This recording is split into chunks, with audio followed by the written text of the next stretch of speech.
As you know by now, if you watch this program and listen to my radio program on SiriusXM Patriot, I love to interview grassroots conservatives. And I also love the mouthpieces, the Democrat mouthpieces in the media who love to jump up and down and talk about representation and diversity in the Republican Party, or as they see it, the lack thereof. And yet, when I interview candidates who are black or Hispanic or Asian, it's funny how the mainstream media has no interest in them. So if you've been watching this program, you heard the story of Amy Fan West. You heard the story of Hung Cao, two people who fled communism in Vietnam after the fall, after the end of the Vietnam War. My next guest is a Republican candidate running for Congress in New Hampshire's 2nd District, Lily Tang Williams. Thanks for joining us. Well, thank you for having me, Andrew. All right, I got to do this because I do it to every candidate. Then I want to hear your backstory. I want to hear the whole story, but I have to do this because I do it to every candidate, and I want to be fair. Are you a vote to cut the spending? And this is how I describe it. Republicans and Democrats like to talk about cutting proposed spending. So if they spent $80 million on a program last year, they propose to spend $120 million the next year, but then they say, we're only going to spend $100 million on it.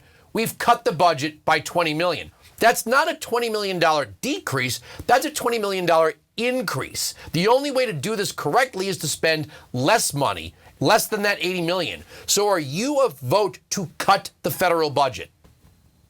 Yes, of course. And I also will sign the pledge, no new taxes. The inflation is in 40 years high. The gas price is highest ever since I came to this country from communist China. My slogan is to keep the American dream alive. How do we have an American dream for our children if they cannot afford to buy, to own anything, and they're just making ends meet every day by working very hard? I'm really worried about this country's future.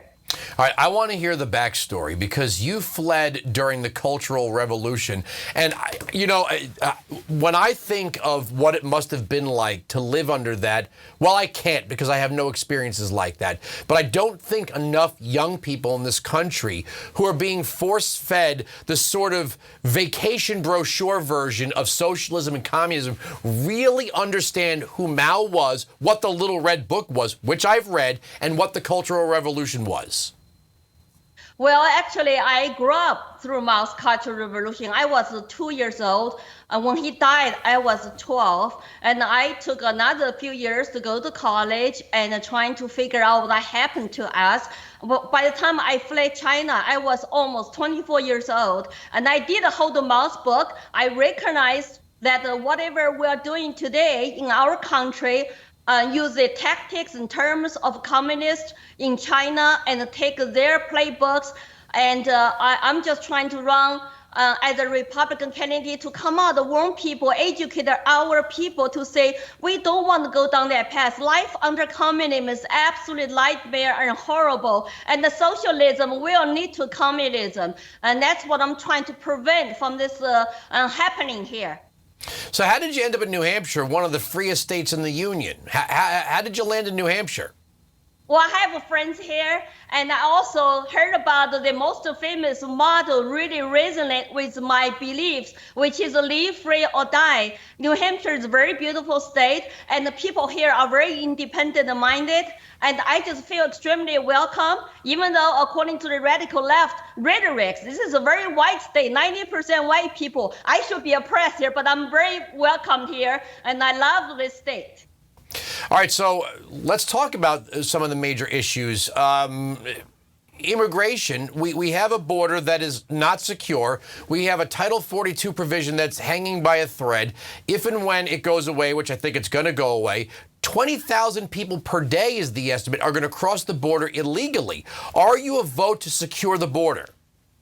Yes, it's one of my top priority issues, secure the border. I support legal immigration. I support our American dream. My brother had to wait in line for 13 years in China in order to come here legally. So we need to create a very smart, sensible immigration policy or incentivize people to come here legally, to work hard, contribute to our country, and live in American dream. There's a low rule of law and cut the front of lines for other legal immigration is just madness, insanity that enables human trafficking and the drug dealers.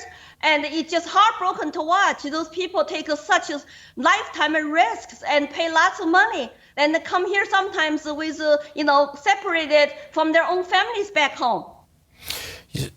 New Hampshire, I would say, safe to say, is a pro-Second Amendment state. Right now, the Second Amendment it's at risk. The Democrats want to overturn it or repeal it or whatever, regulate it to non-existence. Are you a vote to protect the Second Amendment?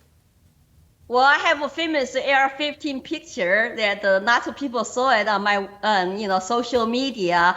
Ever since 2013, that's the issue got me activated as an immigrant, new citizen of this country, to get involved in politics because I recognize the Democrats want to do gun control in Colorado and ban magazines and ban AR-15 regular rounds. I got very scared because I keep telling people, I don't trust government, will never become tyranny. I lived under oppressive regime. And this is last resort we got to hold on to. We don't want to compromise on this at all. Tomorrow is June 4th, which is a Tiananmen Square massacre anniversary. If Chinese people were never disarmed by the communists, if the students were, accessible to the firearms, maybe the massacre, 10,000 students died, they would not die without fighting back. But they were totally disarmed. They were peaceful, but they got killed. And remember that tank man, front of the lots of tanks in Beijing, we don't know where he is. He disappeared.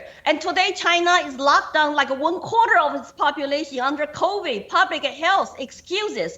But they control people. They do not respect human rights. They're, doing the cultural genocide. And they're doing Falun Gong, and people use their organs for, organ harvesting. Those human rights abuses, we need to call them out. And if we are disarmed, restricted as law-abiding citizens, I just don't know how we are going to fight back against tyranny. If somebody, someday in this country, we will have a tyrannical government. We saw enough of that in the past 2 years. I wish there were more Republicans with your passion. Last thing, when you see corporations and sports leagues bowing to the communist Chinese, how does that make you feel? Well, I just feel so terrified when you have huge corporations and with a big government and the work corporations who do business inside China kowtow to their pressure in order to make a profit, but pretend that they're woke and they care about human rights and they care about the anti-racism in this country. It's hypocrisy. And we need to call them out. We also need to be united as a country, as Americans, to keep our American dream alive. We don't want to be divided. That's communist tactic, to divide people into oppressor versus oppressed. You talk about CRT, DEI, 1619 Project. We don't want that. Those equity is a communist term. Why do we want to indoctrinate our children with that kind of communist terms? There's a lot of things we need to do. We need to be activated in this country. Every American citizen who loves this country and who want to keep their children's American dream available to them, we need to get involved now. You are 100% right. I love your passion. I wish more Republicans had it.